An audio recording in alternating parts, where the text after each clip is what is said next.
Dry heat has the ability to trigger chemical changes that intensify the natural sugars in broccoli, which can balance out any possible bitterness. Step 1, hotbox to 425. Yes, it's a lot of heat, but it won't be in there for long. Now, I have a pound of broccoli here, which has been trimmed and rinsed. Now this time, we're gonna need bite-sized pieces. So any florets that are more than modest mouthfuls will need to be split down. The stalks should be cut into 8-inch thick slices. Now, we're gonna toss this with 2 tablespoons of olive oil, in which I have 2 cloves of minced garlic, 1/2 teaspoon of kosher salt, and 1/4 teaspoon of freshly ground black pepper. Now, toss that. And then we're just gonna set this aside.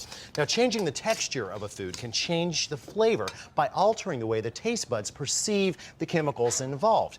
Adding some Japanese breadcrumbs to the occasion will do just that, and they taste darn good. Now, don't just toss these crumbs with the broccoli. Without a little pre-toasting, they won't brown due to surface moisture. So spread out, I'll say, 1/3 of a cup of them into a 9x13 metal cake pan and toast in the heating oven for exactly 2 minutes.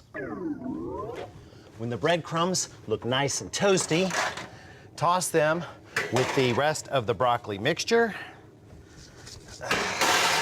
to coat. Ow, hot. There. Put it back in the pan and roast another 8 to 10 minutes, or until the broccoli is just tender.